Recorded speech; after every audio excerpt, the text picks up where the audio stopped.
My mom has sacrificed so much for us, but I think at the time, like, I didn't really realize how much she was teaching me. But one thing that she always did tell me is like, regardless of the situation, there's always someone experiencing something worse, and there's always a reason to give thanks. In this never-ending game of life, victories and defeats define our existence in a cycle of ups and of downs. Brace yourself for a journey beyond the ordinary as we dive into the heart of humanity. I am Jenna Galloway, your host and fellow collegiate athlete. Join me on the relentless pursuit of unraveling the untold stories of athletes, exploring the depths of their triumphs, and discovering where they channel the glory that transcends both the game they play and the very essence of life itself. Welcome to the Glory Beyond the Game podcast.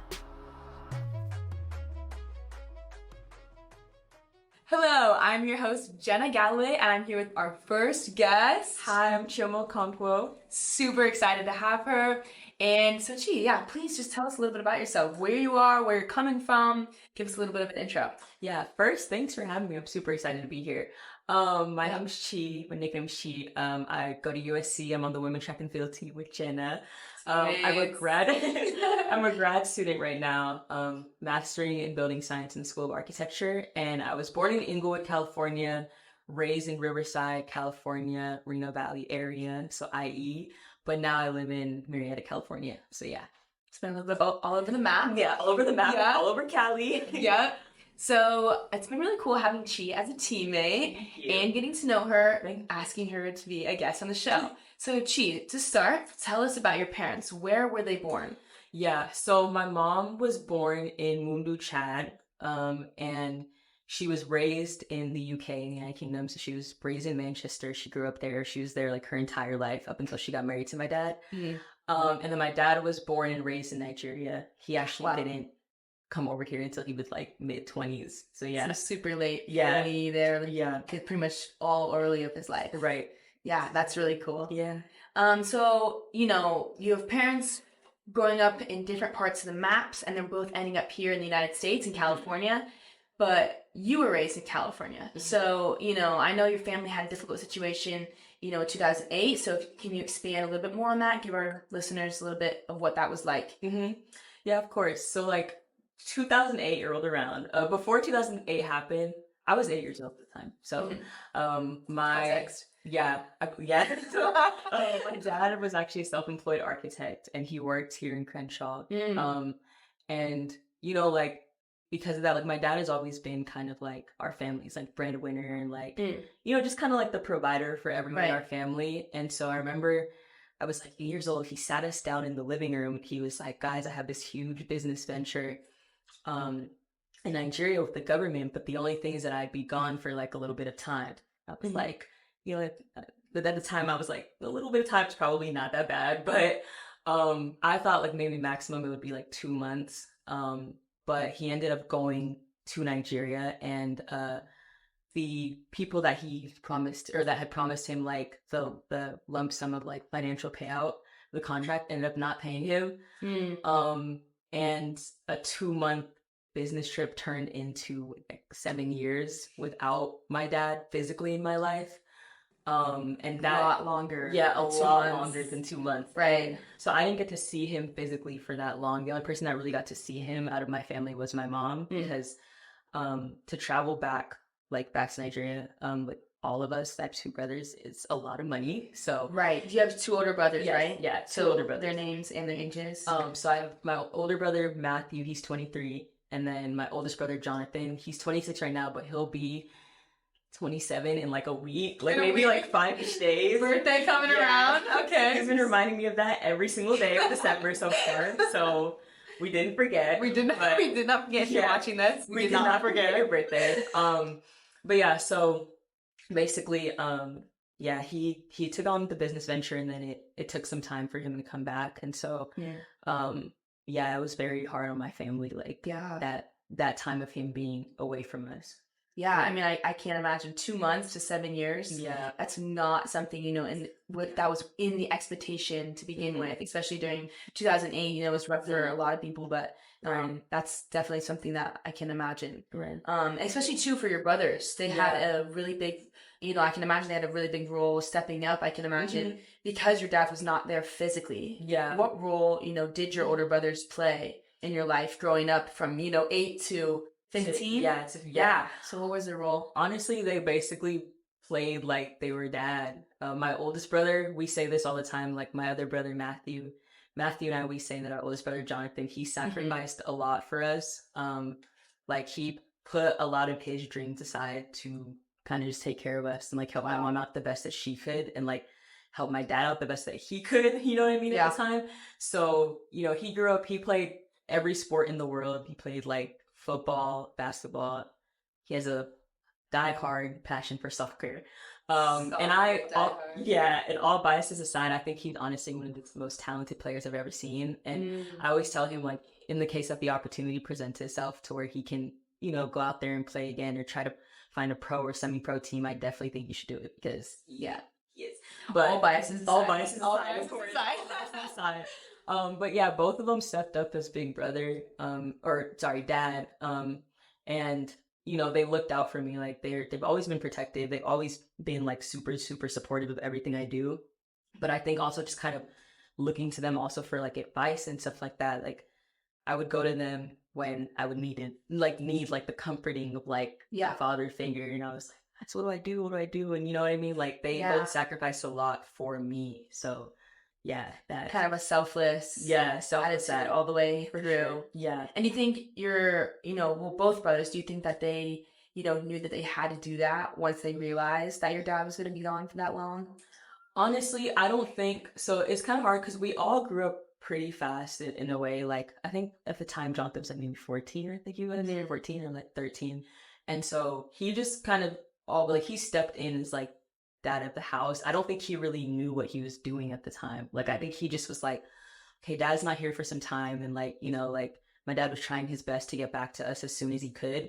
But I think Jonathan was just like, he'd see like my mom have to take on a much heavier load than what she was used to in the past. So I think he was just like, okay, I'm gonna step up and help my mom. We're like, okay, if my sister needs me, I'm gonna be there for my sister. And I think at the time he didn't even realize how much he was doing. Both of them too, like even Matthew. But Matthew and I are closer in age. Jonathan's the oldest. So when Matthew and I were like babies, not babies, like 8 and 10, like Jonathan was like, okay, I'm 14, 15, like I'm gonna step up for you guys. I think being so young, it's like the realization doesn't come until later you reflect in your life. Like exactly. all of our childhood is kind of like, okay, what we experience, we don't reflect on to like, oh, that was placed there for a reason. Right. That is what I had to go through. That's how I had to grow up quick, because I did that role in the house or whatever. So and then your mom too. I mean, she had so much pressure, 3 of you guys trying to raise them, also trying to provide, and not to mention, your dad being so far away. So kind of what was something maybe that she taught you during that area of their life that maybe you looked back now and like, wow, she was really strong in this area, or what's something that she taught you? Right. Honestly, my mom, she's like the strongest woman I know. So half the time I wouldn't even see how much like everything that went on in my childhood would affect her. I think like she struggled with so much, even like with like while my dad wasn't here, like she also developed at one point stage like it was called invasive breast cancer. It's like stage 1 kind of breast cancer. And I just remember like when she kind of told us that, my initial thought as a daughter is like panic, like breast cancer. I didn't know. I didn't care nothing about the stages. I was like, okay, so this, I mean, this. She's gonna die tomorrow. No. Yeah, no, like honestly, as a child, like I was really thinking that. I remember my aunt was like comforting me. She's like, she's gonna be okay. And I was just like panicking because it's my mom, and my mom has sacrificed so much for us. But I think at the time, like I didn't really realize how much she was teaching me. But one thing that she always did tell me is like, regardless of the situation, there's always someone experiencing something worse. And there's always a reason to give thanks. Like the situation as a whole made us so much closer. It's made me so much more like independent, I guess you could say. Like just from a young age, I was like, I don't really take things for granted like that anymore. Like when I was born, I would then be like, if you get straight A's, you get this Barbie house or something. And then I would be like, okay, then all I got to do is right away. This dream Barbie Just house. get A's. Right, and that's all you have to do. And getting A's in like, not to downplay the children, but getting A's in like, like elementary school, like preschool, kindergarten, it was really like, it wasn't really hard. It was like the reflection on the first grade, you'll get it. Exactly. Like we'll go through. Exactly. Yeah, like just go to class, match your shapes, match your colors, make sure your card doesn't turn red. It was 2, it was 4, it was 4, not 5. Yeah. And then you get like an allowance, or you get your gift or whatever. So your brownie points, exactly. I remember Christmas would always be like the biggest time, and then like obviously that changed at a certain point, but like my mom would still be like, you know what, like you guys have to remember, like just don't take anything for granted. But also like with the absences of like those things that I would get, like the material things that I would get when I was younger, I was still just kind of like, honestly, I didn't really care anymore. I was just like, honestly, like just my family being here was enough. Like just my family being able to spend time with them being alive was enough. Like, you know what I mean? Like, I was really like, wow, like I could have lost my mom, or at any given point, like I could have lost my brothers, God forbid, I could have lost my dad, and I hadn't seen him in some time. You know what I mean? So that would kind of linger with me for some time. My mom would just be like, I just have to remember, like, be very grateful. And both of their upbringings, both of my parents' upbringings were very different and much harder than mine was. Like they did a lot to get to where they were. So they would always just say, like, you know what I mean? Like, just appreciate what you have. And I think she just instilled that in me in a young age, to just appreciate what I have. Don't take anything for granted, and just really like, thank God for all the blessings he's given me in life, because honestly, life is crazy. Yeah. Like, things could have been a lot worse. Yeah, I feel like there's a structure that we go through, but then there's things that are going individually in each of our stories that have this perspective flip.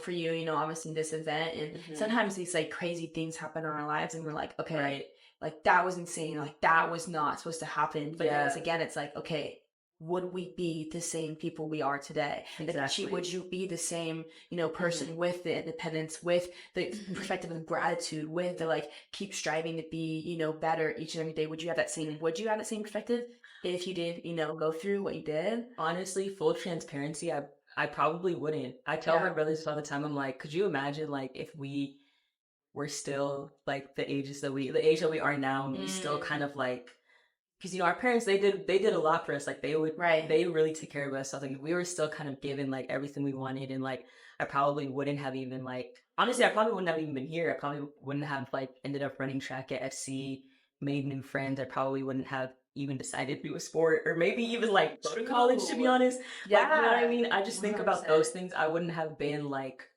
and then also like if people come to me for advice, I wouldn't even like know what to tell them in a sense that they're struggling. And you know what I mean? I just also personality was like, I don't think I would be the same person at all. I definitely think I would be a little more like, I don't know. Well, I mean, all these values that you're talking about like, are you, like are chi, and like the gratitude and like all these things. So it's like, yeah, we can't just take that and strip it away. It's like, but it's funny because in those moments of despair, in these moments of unexpected events, we're like, oh my gosh, why is this happening? So it's like, why? Yeah, exactly. But then it's, so the saying, gems can't be polished without friction, or diamonds can't be made without pressure. I like that one. The second one's better, obviously. I like that one. I'm thinking of us as like diamonds. I think that's super cute. Yeah, no, especially as girls, like so diamond, Rihanna, right? Yeah, and all together, shine bright like a diamond. Exactly. Sure. So back to your parents. Something you said something to me, previously when we were talking, that your parents being from so far away in different places, that something that they instilled in you was to never forget where you came from. So can you expand, what does that mean to you? It's obviously really important. So so they basically just always instilled, like, I think I always say this, like, even though I was born here, the first culture that was always introduced to me was Nigerian culture. And so they always just say, like, never forget where you came from. And that's like, in one sense, like, also like kind of like be proud of where you are from, because growing up I didn't like, I wasn't in like a fully dominated Nigerian area, and so it was very different to like kind of mold in or fit in with people, or try to fit in with people at the time. And then also just kind of like giving back as well, You know what I mean? Yeah. Nigeria is a very, very wealthy country, but it's also very, right now, corrupt.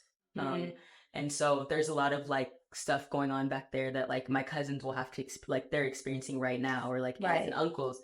And so it's kind of just remembering like in everything that you do, why you do it, like with every single thing I've chosen. I think I've that's kind of like my motivation in life for most of the things I do, like even my major and like even like with track. Obviously, I do track because I love track, but then it's also like you got people watching you for real, like, wow, you're doing it. Like, you're doing it, and, like, you don't even know how amazing you are to other people, but you're doing it, you know? Yeah. And then also just with the way you treat people as well, like, it doesn't matter if you come from lower class, upper class, whatever classes. I don't really care about classes, whatever you want to like, wherever you come from, period. Right. Like, so you just treat people how you want to be treated. And I think also, like, when my dad used to work on Crenshaw, there was this one particular man. He was homeless, but he was the nicest person on earth. And, you know, people end up in those situations for whatever reason. And I just remember, like, he would always just be like, you know, you treat people with respect, you treat them how you want to be treated. And so I just carry that even now. Like, I do this thing where I keep whatever I can in my bag, I keep whatever I can in my wallet to just make sure, like, if I need to be in a position to help someone that day, I can. You know what I mean? Someone needs it more than you do. So there is no excuse. There's no excuse at all. Right. Like, at all. Even if you don't have, like, I don't know, the cash on you at the time, like, you can give something, even if it's just words of encouragement. Like, 9 times out of 10, that's all people really need. It's just someone to talk to. It's more not even any material thing. It's not even like monetary or like anything. It's just like someone to talk to and hear them out. So I try my best to do that, like, as I've gotten older. Yeah, I think it's beautiful, like, never forget where you come from, because especially, like, coming to USC, one thing that I've, you know, acknowledged even my, you know, first semester and being here is the idea that everyone claims on to their identity. Yeah. You know, like, I'm a USC athlete. I'm a USC student. Yeah. I'm a this. I'm a that. I'm from this place. I'm from this state, this country, etc. And it's like, okay, but what are we without those identities? Exactly. Who are you? You know, like, let's say you do approach that homeless guy again, like, the identity, okay, yes, maybe he's on the side of the road, doesn't look, you know, the most cleaned up, but then it's like, okay, but human to human, you know, who are you? Who are you? And what do you have to give? Because you can claim all the identities you want, but how much can you give from the identities that you claim? Right. Exactly. So that's for you. Yeah. I mean, that's what you think about, because it's like, it's just so funny. Like, at the end of the day, it really comes back to you really can't forget, especially when you're put on such a high pedestal. Yeah. As an athlete, right. And you know, the thing is, I think like,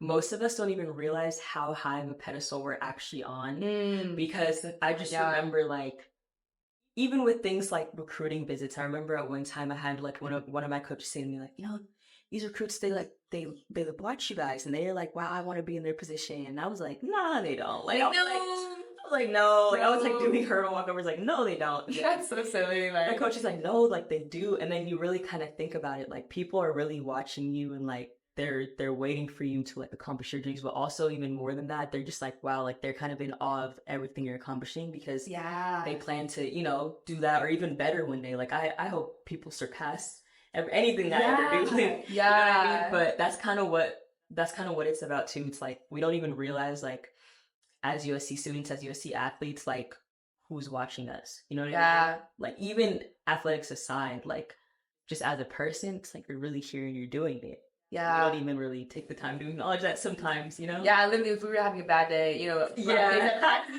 oh my gosh. But then it's like, my mom's friends are like, oh my gosh, you're doing it, like, I'm like, stop. But it's like, no, literally, like, we are doing it. And so we have to have gratitude even on our bad days, and, you know, just keep moving forward. Exactly. Speaking of moving forward. Okay, so you're you know, you have your degree, and you never forgetting where you came from, kind of that aspect. What do you want to do with your career or your degree moving forward after you graduate, or, you know, already graduated, but after you move on from USC?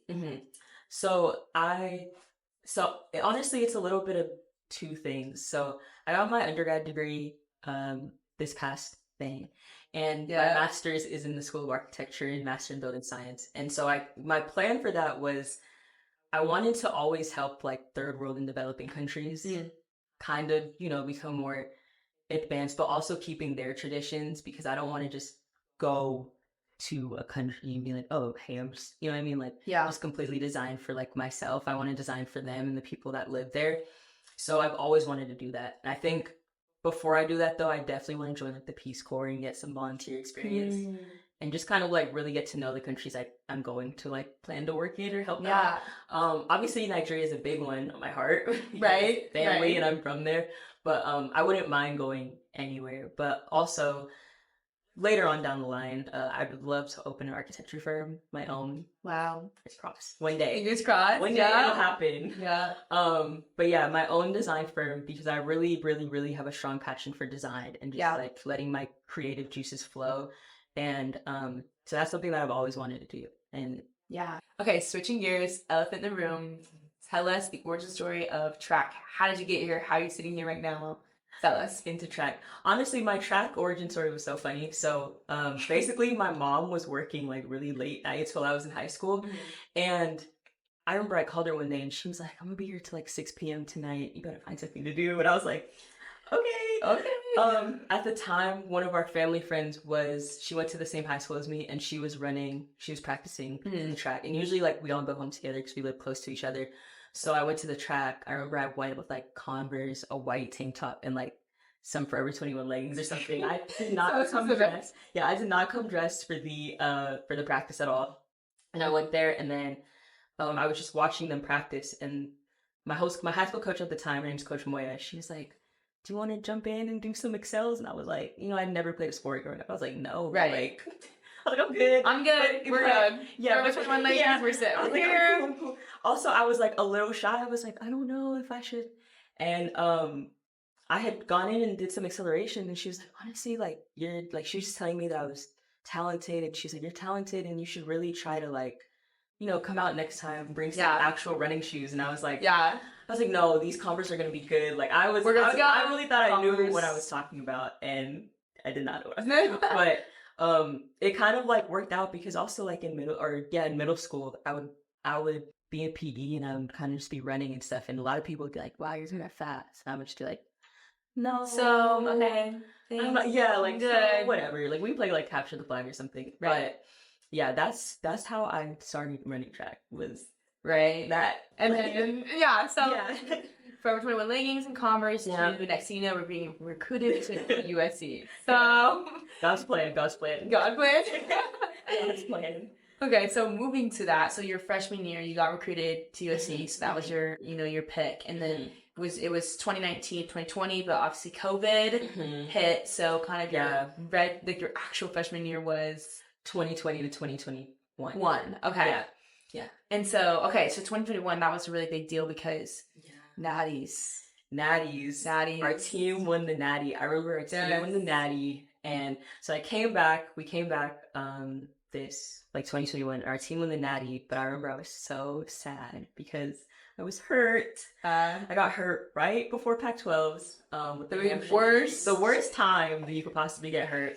Trials of all trials. Right. And honestly, the whole season was like I was injury-wise, I was a little wonky, but I was like, okay, I could push through and like try to, Pac-12s and regionals coming up. Okay? Right. And then it just wasn't in, like, honestly, it just wasn't in God's timing. But I was just like, I remember I got the call from our head coach at the time, and she was like, okay, well, we're giving you the choice. Like, what do you want to do? Do you want to go, or do you want to just not go? And I was like, well, considering my hammy is off the bone right now, I can't go. Yeah, I was like, I can't go.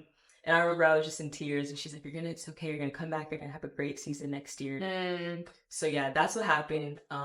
But yeah, our team did end up winning the Natties, which that was still super exciting. Super exciting. Yeah. Yeah, and okay, obviously that year, so you talked to me before about, going to claiming your ring for the Natty. Yeah. And you kind of struggled, very hesitant, saying, I'm not worthy because obviously you didn't, contribute at nationals. Yeah. So kind of what was that experience like? Yeah. So they told us, basically they're like, you guys all got rings, and then I think I remember like instantly I was kind of just like, I don't want to go get my ring. 'Cause honestly, like me personally, I felt like because I didn't score points, I didn't contribute like at the actual meet. Right. I was just kind of like, honestly, like I don't deserve the ring. And I didn't have like a problem with like not getting a ring. Like if they were to say like, you know, whoever can get the ring, like it's not really something that I was only hoping for, if that makes sense. Like, right. I really just wanted to run, but I think for me, like one thing that helped me was I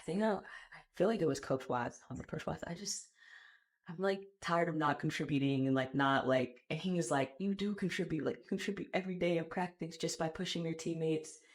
And he really helped, like he really definitely uplifted me in like that moment that I really needed him, because I was like, guys, like, you know what I mean? And it wasn't just me that was injured that year. Like there was a few of us that were like, okay, like I don't want it. You know what I mean? Like Right. just that, like the ring, the recognition, like all of that was just kind of like, you know what I mean? I just know like my time to contribute was gonna come, but I just, for the time, I just was like, I just don't feel like it's something that I really deserve for the longest time. But that like kind of translated as well into like even just like belonging. Like it was more than just like the ring. It was like the belonging. You know what I mean? Like on the team, or like in the atmosphere as well. Yeah, I think there's like this constant theme that, you know, a lot of people, especially I feel like girls too, like something we deal with is like not feeling worthy, you know, and not belonging too. Like we're, you know, all of us were seeking for some place to fit in, for some place to, you know, belong. And a lot of times we don't find that, especially when the place that we do find, like track, for example, if you put your identity, if you put your everything into it,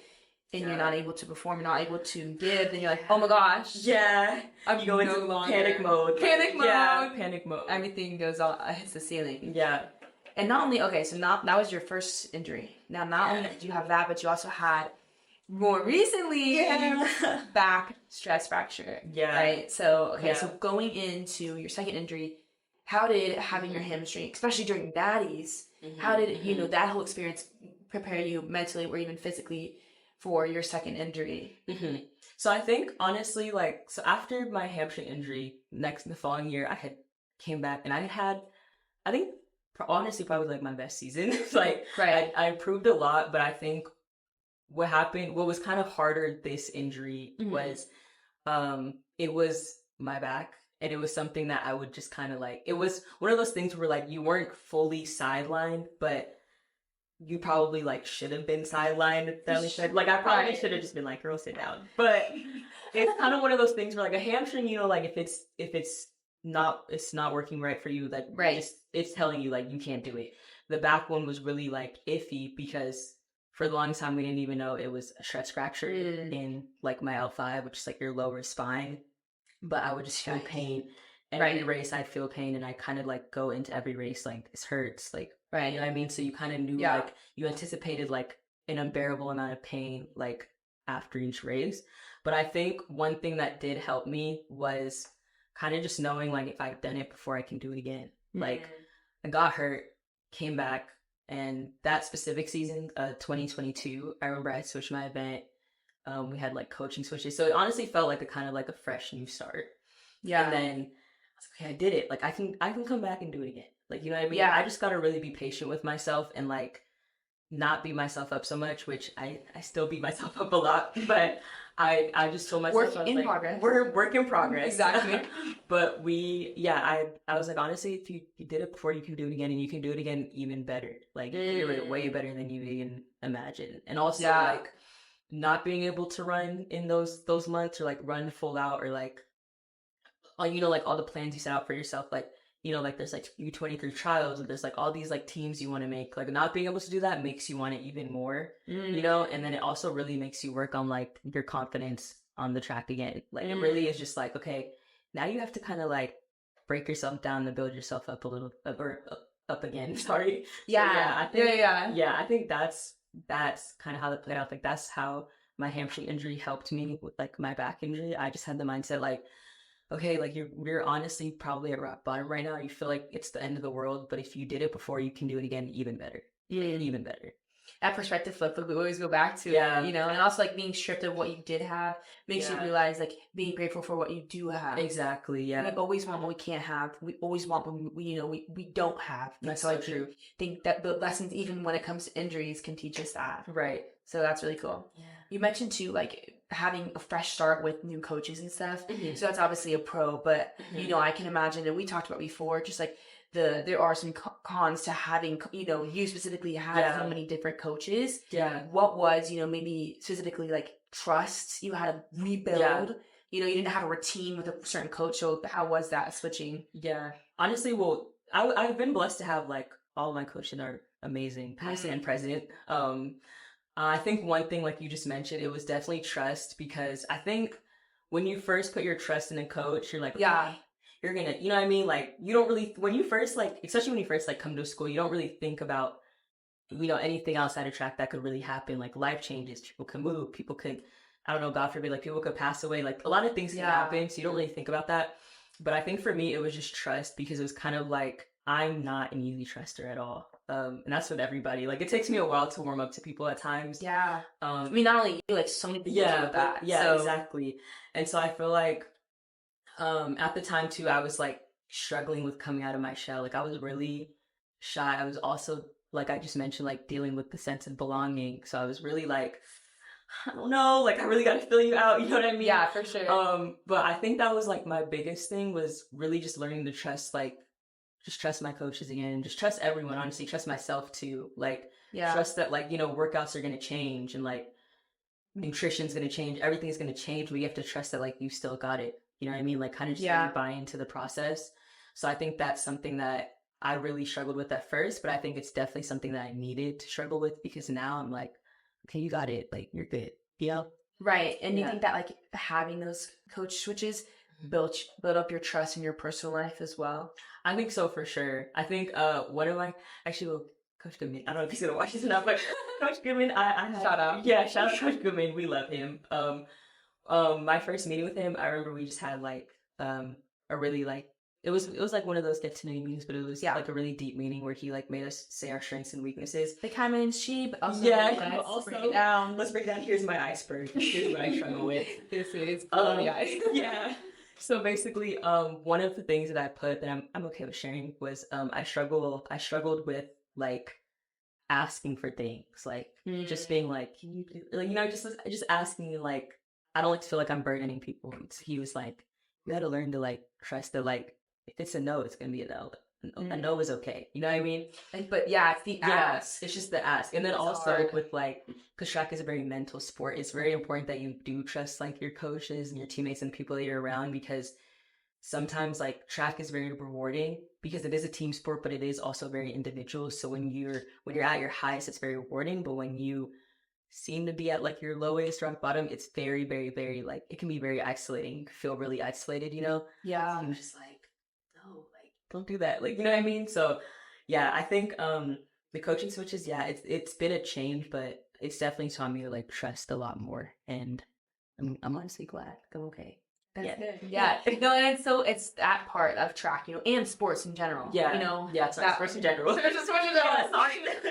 That allows us to, you know, it's the character building. And they really, it's cliche character building, but it's really that, you know, bringing out these vulnerable parts of ourselves and saying, okay, what do I need to work on? Yeah. Because it's not transferring. You can't just go out there and compete and then get the gold medal. No, you have to work through your personal problems, you things that you deal with done the day to day because it's transferring. Exactly. Like, you can't avoid it. Exactly. And like all sports, it'll show. Track, it'll for sure show. Track 100%. Track will show. If you're cheating on track, like it's gonna know you're cheating on track, like physically, mentally, everything. So it'll show. Like you're gonna see it, but also like it's okay if it shows. Like it's, you know what I mean? Like that means it's like, okay, you got to do something different, like approach it different, and like also acknowledge like you're not in it alone, like you're not the only one that had a bad day of practice, or like, you know what I mean, like you're not the only one that had a bad season, like I wasn't the only one that was hurt last year. So things like that, where it's also taught me to lean on people, and then doing that has brought out more trust.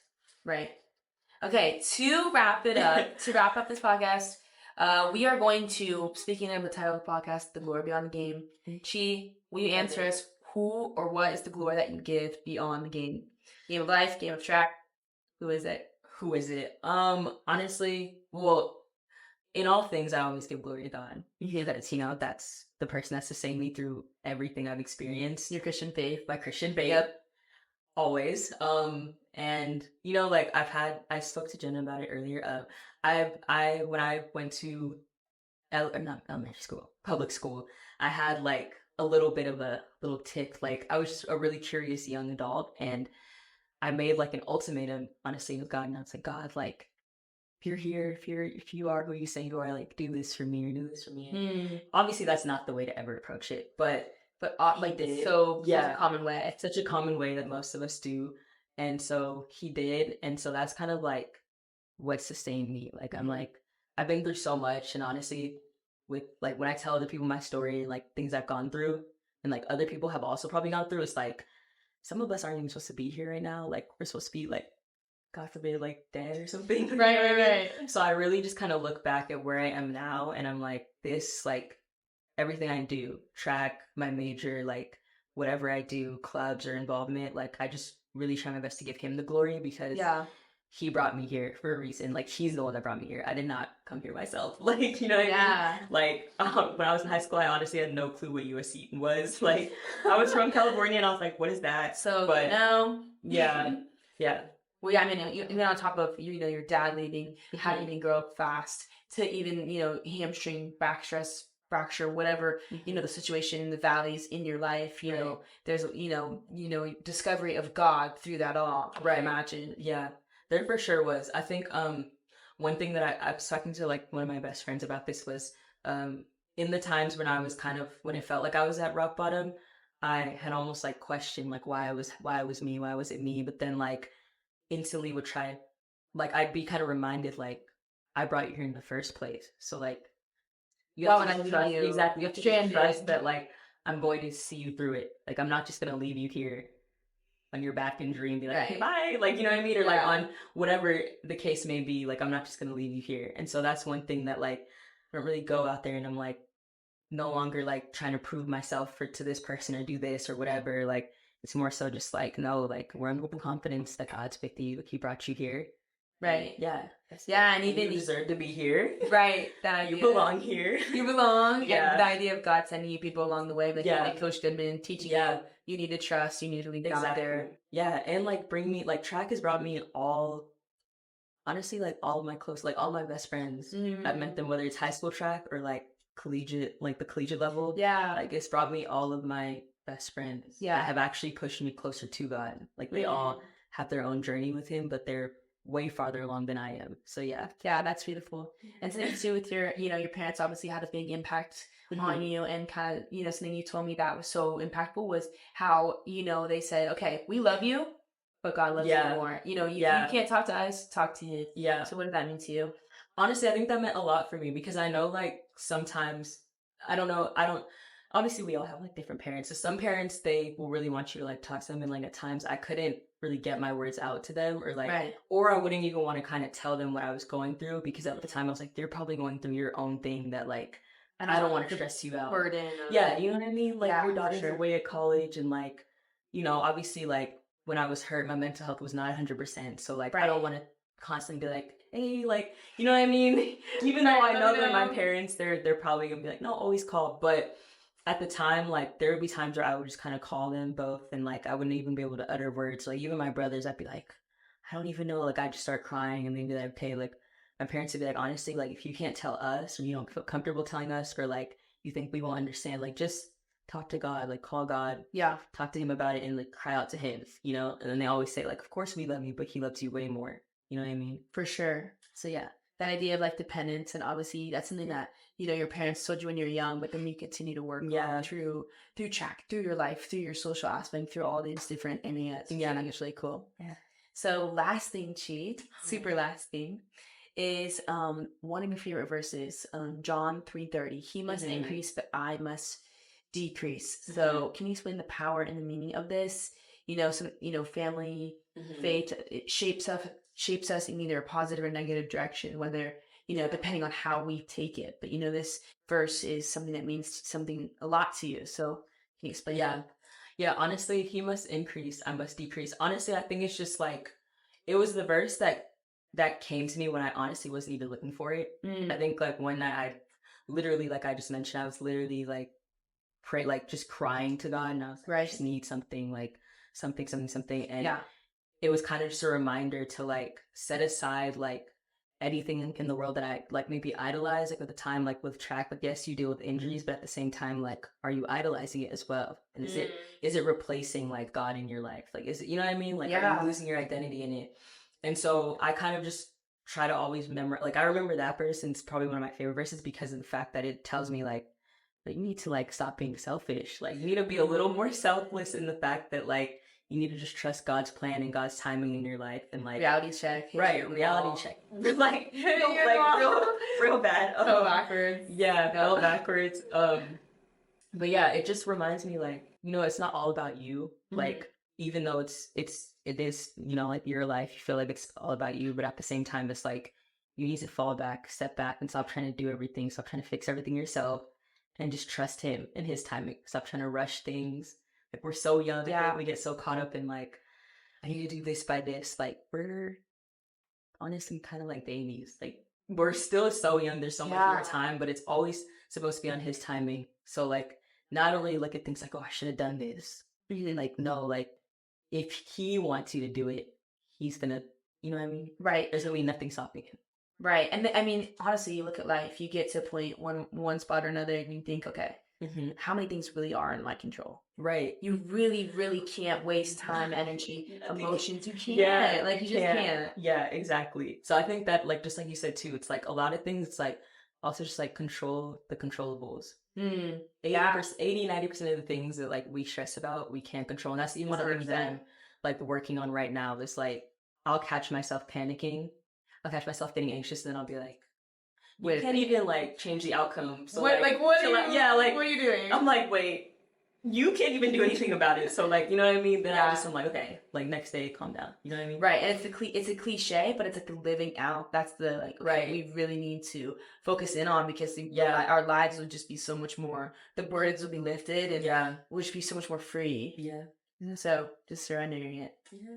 Thank you so much, T, for joining us. This is fun. Yeah. I thank everyone who spent so much time listening today, just taking time out of your day. We really appreciate it. And we just really hope to see you guys soon. So in the glory beyond the game, me and T, we're saying bye. See you next time. Bye.